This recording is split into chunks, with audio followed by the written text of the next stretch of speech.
We're going to jump into the Word this morning, and if you are new today, maybe you're watching some loved ones get baptized. We're having people get baptized all day today, and so if you're here watching someone get baptized, welcome. We're glad that you're here. We started a brand new series last Sunday called RUNAWAYS, but we're talking about the book of Jonah. We are going verse by verse through the entire book of Jonah. And last week, we did it. Last week, we got through all of chapter 1, all 17 verses. We got through all of chapter 1 last week. Today, we're going to go verse by verse through all of chapter 2.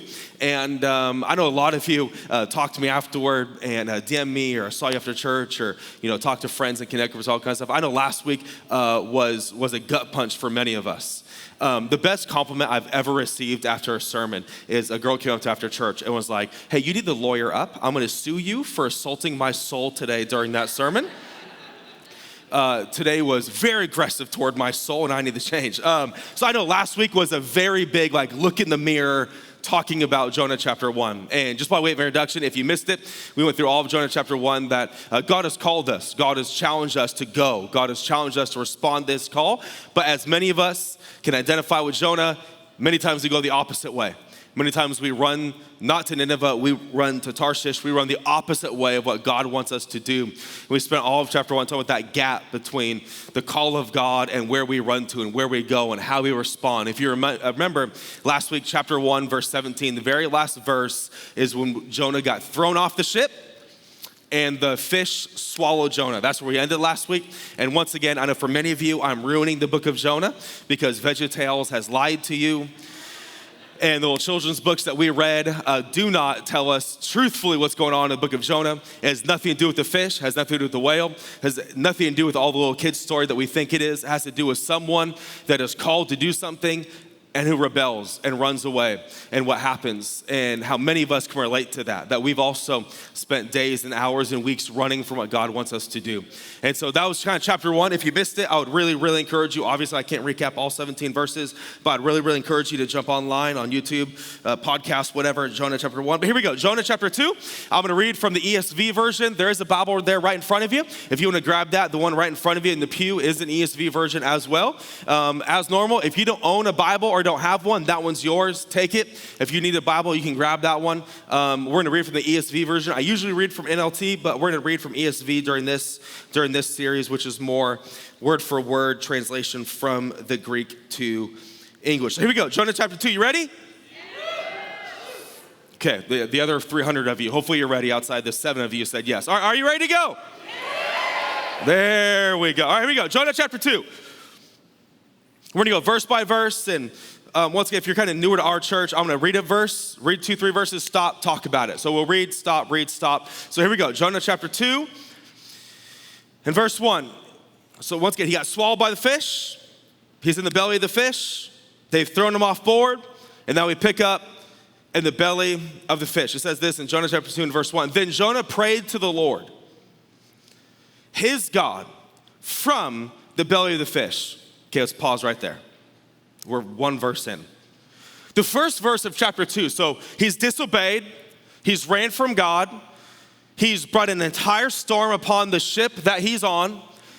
The sailors find out who brought the storm. Jonah says, well, just throw me off. And they're like, well, we're going to. They throw him off board.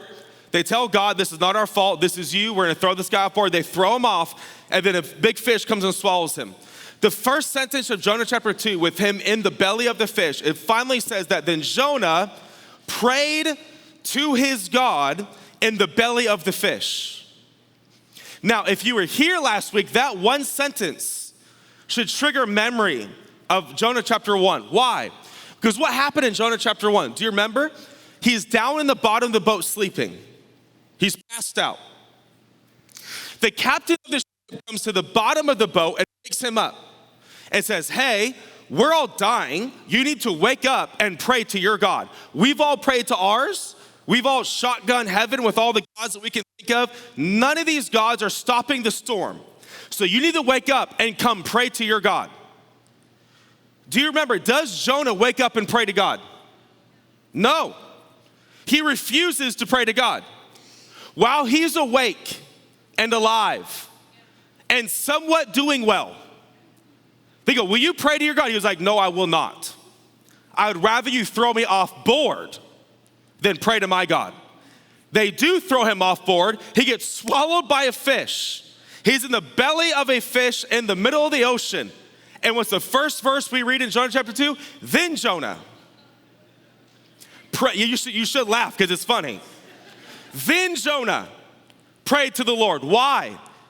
Because for some of us, we don't want to pray when people ask us. We want to pray when life takes us to the bottom of our life. See, he doesn't pray because all of his friends and the sailors go, will you please pray? Will you please pray? He goes, no, I'm not praying. There is something about our life that when we hit the bottom, life gets us to pray. Requests don't. I can preach on prayer for 9 straight weeks and you'd be like, nah, I don't really want to pray. Don't feel like it. I don't really like this series. I don't want to hear about prayer for 9 weeks in a row. But then let life happen.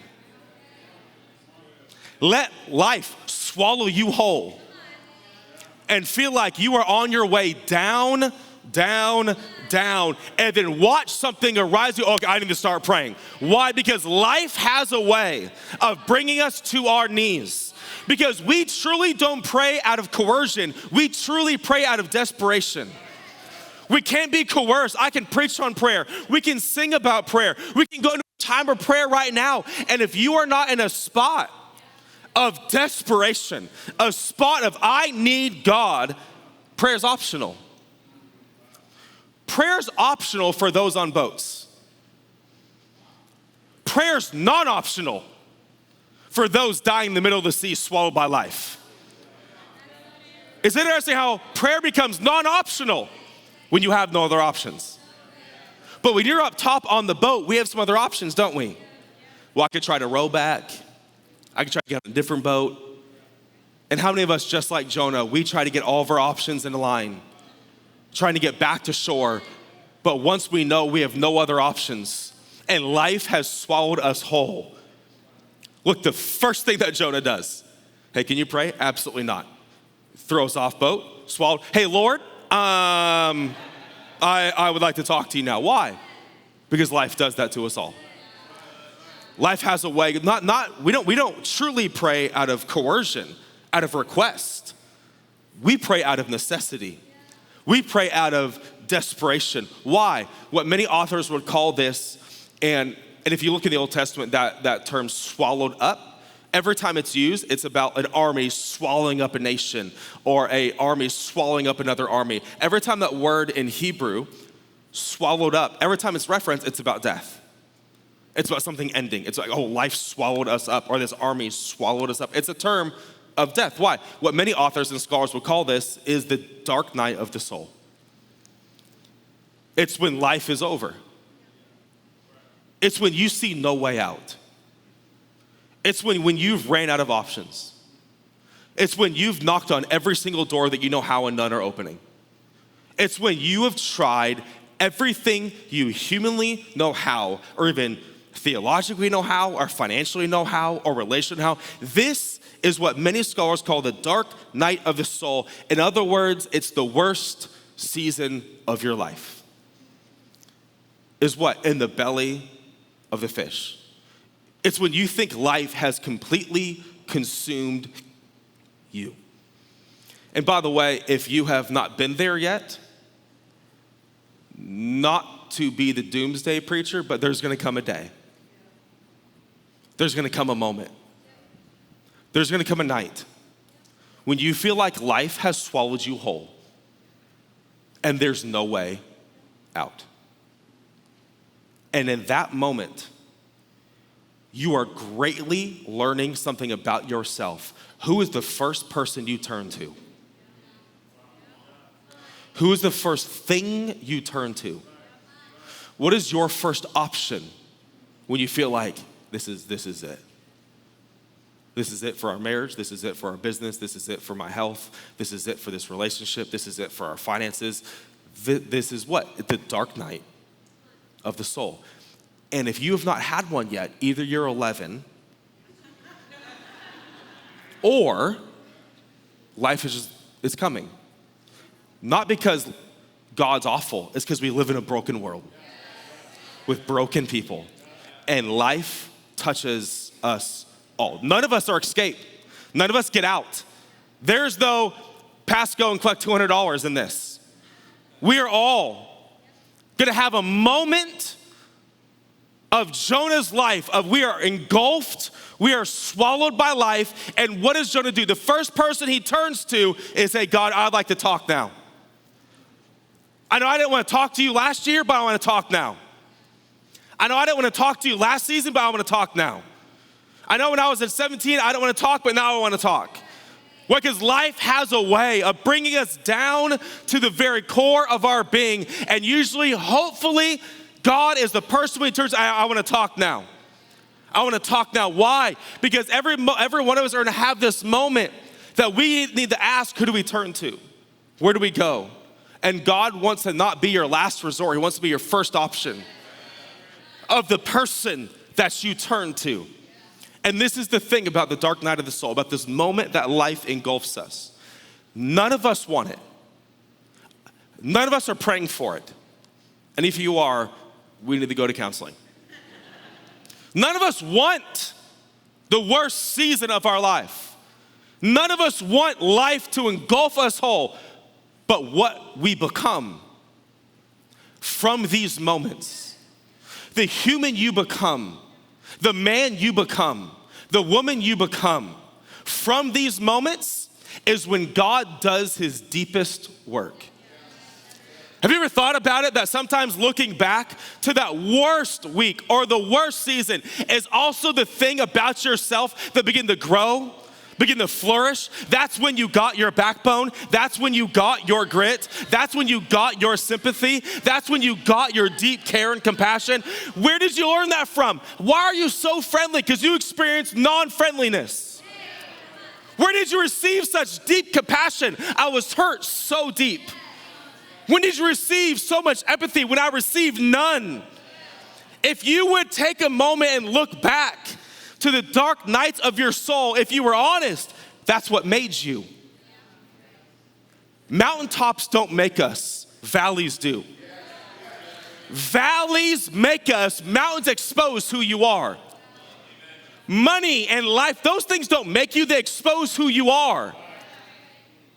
Valleys, it's the crucibles, it's the moment when life has swallowed you whole. It's what happens inside you that you might not want it in this moment, but 5 years from now, you're like, I didn't want that situation. I didn't want that relationship to go that way. I didn't want our business to go that way, but that's what made me who I am. That is what formed me. That is what shaped me in where? Not the mountain, in the belly of the fish. I wonder at the moments of our life in the belly of the fish, we're exactly where God wants us. So far in this story, where's the safest place Jonah has been? The belly of the fish. Not on the boat. Not in the storm. Not running. Jonah thinks this is the worst day of his life, and God is like, I finally have you. All to myself.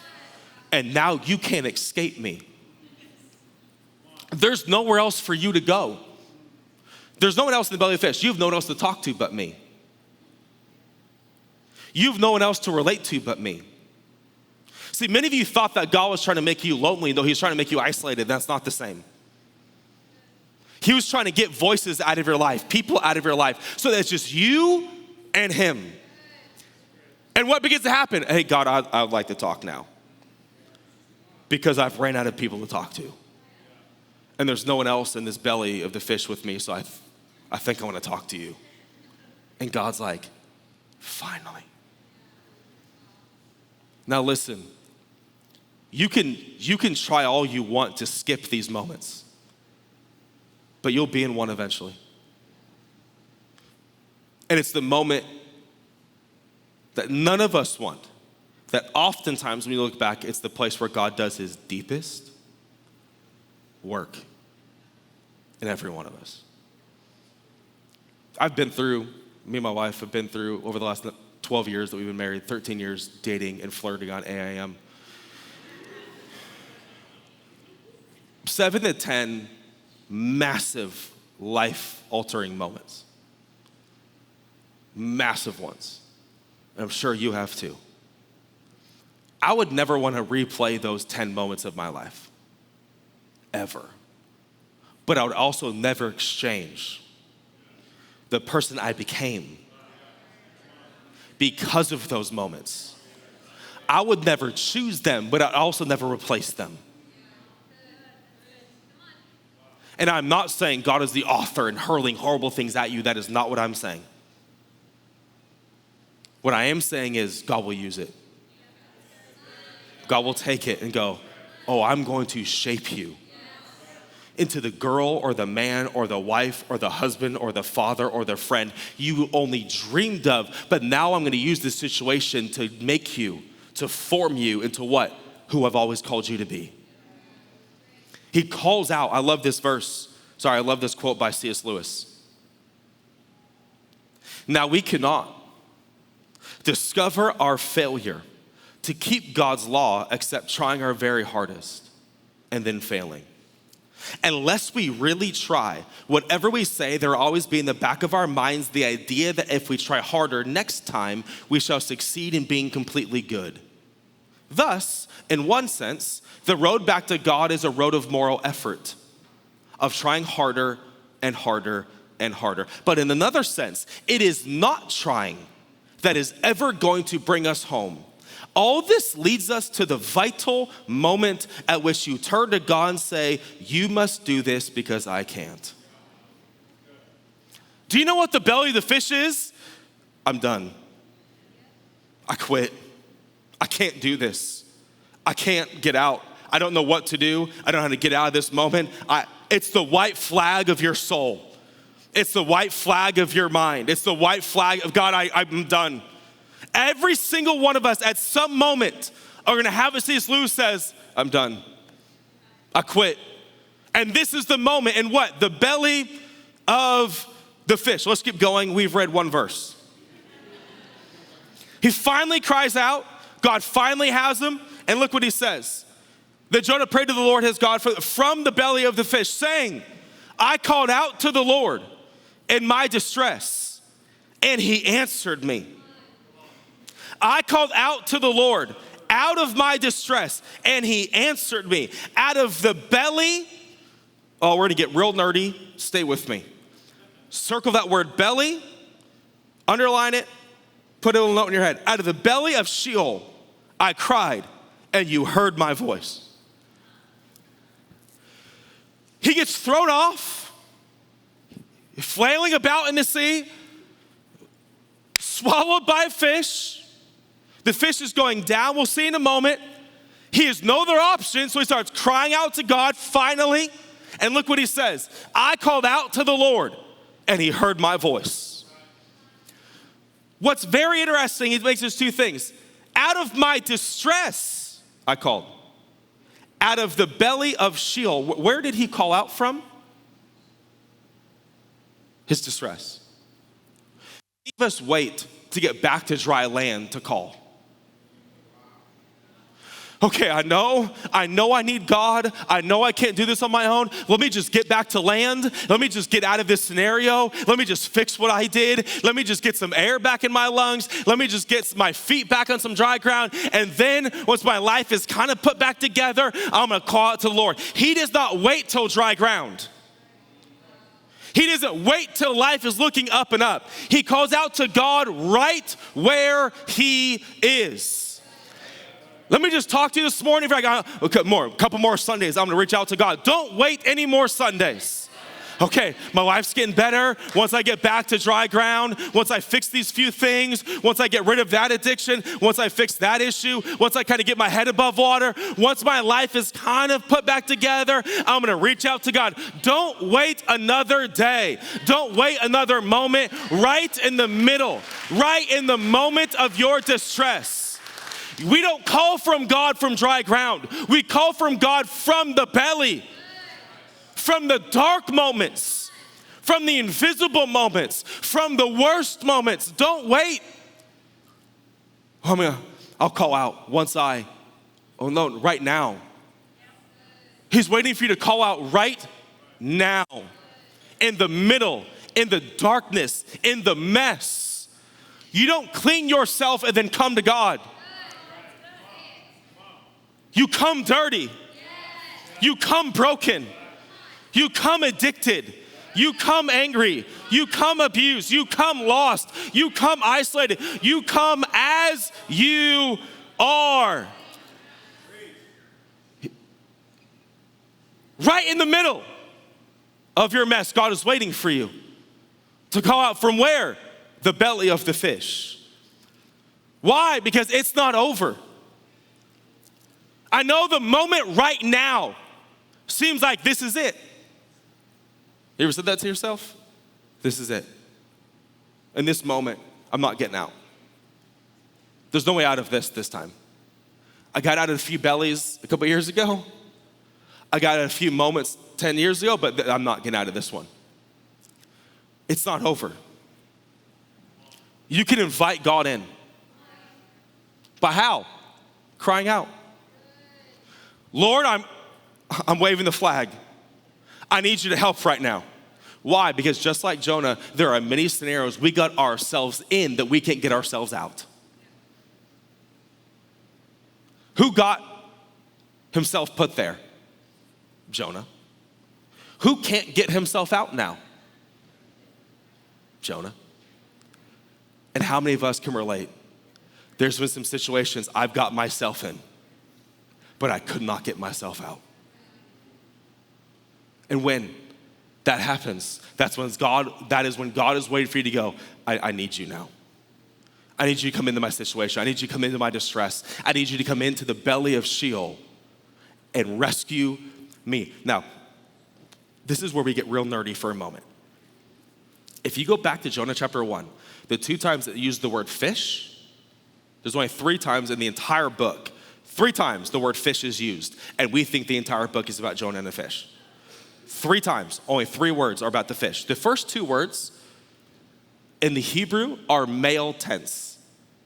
He. When he talks about the fish, it's he swallowed me. Do you notice what I told you to circle in verse 2? It says that now that I'm in my distress, he answered me out of the belly of Sheol. He's now switched his verbiage to talking about the fish as a female. In Hebrew, there is male tense and female tense. Almost like pronouns, but not really. And when you read a certain Hebrew word, you can tell based off the end of the word if it's a male tense or a female tense. In chapter 1, he talked about the fish like it was a male. In chapter 2, he talks about like it's a female. Did the fish go through a transition? No. Is this a grammatical error? No. What scholars say is now Jonah is saying, I'm dead, and this is my new birthplace. This is the moment when my life gets born again. Out of this belly, out of this moment, I will rise again. He's talking about this moment as what? I just died. That life is over. Old Jonah just died. Now out of this belly, out of this womb, it's literally the Hebrew word for womb. Out of this moment, I'm gonna be birthed again. It's almost like what Jesus says in John 3, whoever comes to me must be born again. What is Jonah saying? This is my born again moment. And many of us don't need a new life. We need to die. We don't need a new day. We don't need a new start. We don't need a new week. We don't need a new relationship. What we need to do is die to our old ways, to our old self, and say, God, this moment is not what I chose. This moment is not what I would ever want, but let this moment be a rebirthing for me. Let this moment be a restart for me. Let this moment be a born again. Let me come out of the womb. Let me start over. What is Jonah saying? He's already prophesying. When I get out of here, I'm going to be new. When I get out of here, I'm going to start over. When I get out of here, I'm going to be born again. He literally is using a female term, out of this belly, out of this womb, I will be born again. I will have a new birth, which is what? Salvation.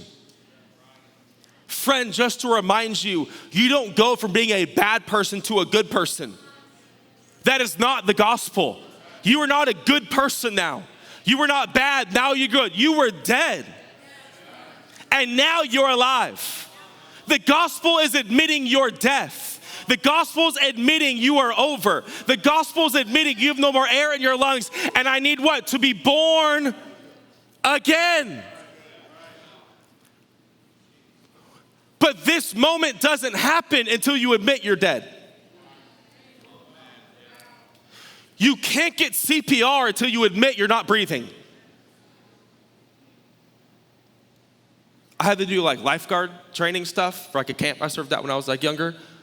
One of the first things like they train you about lifeguard stuff is to get the person drowning to stop trying to save themselves as soon as possible. Because if they're also trying to save themselves while you're trying to save them, that's when people drown, because you can't get them to stop. Calm. I will do the saving. Just lay there. Many of us, that's our life with Jesus as well. You're trying to save you with Jesus. You can't do that. You're dead. I've never seen a dead person resuscitate themselves. And if you have, we need to talk afterward. You're dead. It's over. What is Jonah saying? This is it for me. My life is over. My old life is dead. And when I get out, I'm going to be reborn. I'm going to be rebirthed. Out of this womb comes new life. Let me just submit this to you. In whatever belly you have found yourself in, good news, new life is coming from this. New birth is coming from this. New vision is coming from this. New perspective is coming from this. New relationships are coming from this. New ideas are coming from this. A new you is coming from this. Because God is not trying to give you a new life. He's not trying to give you a better life. He's trying to give you a new life. And what comes from these moments is what? A rebirthing. This is when salvation, knowing you're dead, knowing that God steps in. It says, you heard me. From where? Even deep down here, you heard me. I cried out and you heard me. I want to submit this to many of you that have been crying out. God hears you. Even from the depth of Sheol, the depth of darkness that you're in, he hears you.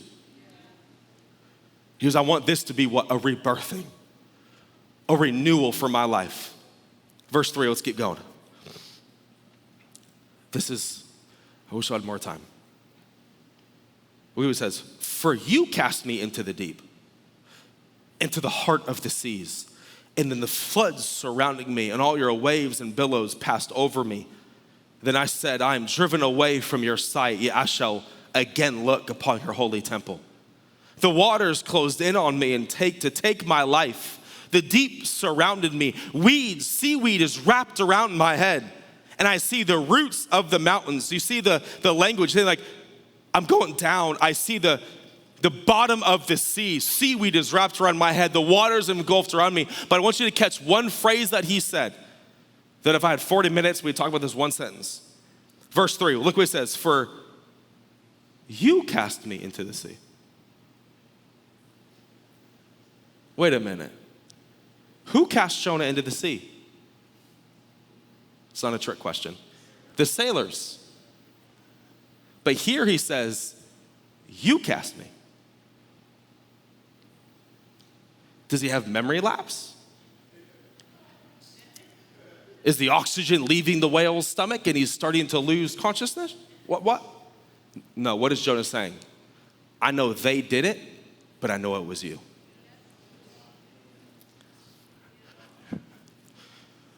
What begins to happen in the belly of the fish is you begin to see God's hand in others' actions.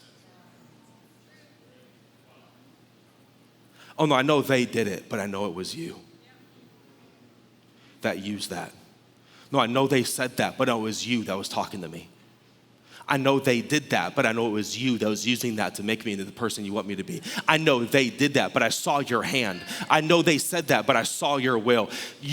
There's something that happens in the dark night of your soul that you begin to think back and go, oh, I know it was them, but I see him. You begin to see God's hand in others' actions. This is the extreme and the height of God's sovereignty that though they did it, God's gonna use it because that's what he wanted.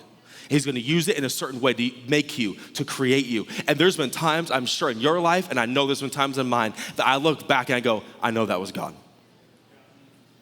I know God was using that. I see God's hand in it. I see God's will in it. I see how that was turned. I know they made that decision, but I saw God's hand the entire time. It takes a mature person to take the dark night of your soul and go, I know they did it, but I see God's fingerprints all over it. I see God's workmanship all over it. Well, we did that. No. God did that. It's almost like in Genesis chapter 45 when Joseph, do you remember Joseph, who gets sold into slavery by his brothers? And you think you and your siblings have a toxic relationship? Have you been sold into slavery lately? His brothers sell him into slavery. He goes into prison, not once, but twice, falsely accused, up, down, finally becomes second in charge to Pharaoh's land. His brothers come back, they find out Joseph, who he is, and they go, oh my God, we're so sorry we did this to you. He goes, oh no, you didn't do this to me. God sent me here. This was not your guys' plan. This was God's plan all along. And then he pins the most challenging sentence for what you meant for evil, God meant for good. How can you look at being sold into slavery, up, down, lied about? How do you go through and then go, I saw God. I saw God's hand all over it. I saw God's will all over it. I saw his DNA. He was there. I saw his fingerprints. Why? Because Jonah goes, you threw me overboard. It was not the sailors. But it takes a mature believer. It takes special eyes. It takes special vision to see God in the midst of your pain. It wasn't them. God's work, God's hand, God's will, God's sovereignty was in the midst of that. But what? It's 2020 vision, isn't it? To look back and go, oh, I see him. I saw how he was working. You cast me into the deep. One thing that begins to happen with these dark nights of the soul moment is you receive a new language. You receive new vision. You receive new perspective. It's almost like the people that like you talk to or around that have never really been through anything, like deep and wide, and they judge everybody else how they went through their deep thing. And then you see that person 5 years later who has actually now been through something incredibly painful, and they come back and go, hey, I'm sorry for what I said back then. I had no idea divorce was like this. I thought you should just suck it up and figure it out and make better decisions. I had no idea. Like when my dad got cancer and almost died multiple times, I always prayed for people that their family members had cancer with full faith. But once my dad went through cancer, now I don't just have full faith, I have full perspective. And now I have language. I have words to what? Identify to people's pain. When your friends lose babies and your friends die and you go through these situations, what? It doesn't just give you more faith, it gives you more language. It gives you more perspective. It what? Gives you more compassion. And what? Pain is not neutral. You will change. There's no neutrality in pain. You will change. Either you get softer or harder. And you get to choose how the sun molds the clay. And he goes, I see, that was you. You threw me into the depths. That was you all along. And look at verse 7. We're gonna wrap up here. When my life was fainting away, I remembered the Lord. My prayer came to you into your holy temple. Those who pay regard to vain idols forsake their hope of steadfast love. But I, with the voice of thanksgiving, will sacrifice to you. What I have vowed, I will pay. Salvation belongs to the Lord. Verse 10. And the Lord spoke to the fish, and it vomited Jonah upon the dry land. Let's pause here. If you were here last week, and we just ended chapter 1, and that was the end of the book, would that be a happy ending? No. So thank God our life is a book, not just a chapter. If all you had was Jonah chapter 1, it'd be like some Greek mythology play, some Shakespearean play. A man came, the gods called out to him, he said no, he ran away, the sailors threw him over, he disobeyed, and a huge fish swallowed him up, and that's the end of the play. If that was the end, if Jonah 1 was it would end sad, discouraged, like a warning. But luckily, Jonah chapter 2 comes after Jonah chapter 1. Luckily, the book of Jonah is not chapter 1. There's chapter 2 and chapter 3 and chapter 4. And let me just tell you right now, stop making decisions like the last chapter is the end of your book. There are more chapters to come. There are more moments to come. And by the way, stop judging someone's book if you've only read one chapter. Just because you ended up on chapter 7, you have no idea what happened in chapter 1, chapter 2, chapter 5, chapter 6, and you're making total judgment off her based off the chapter you walked in on. Well, guess what? That's not her entire book.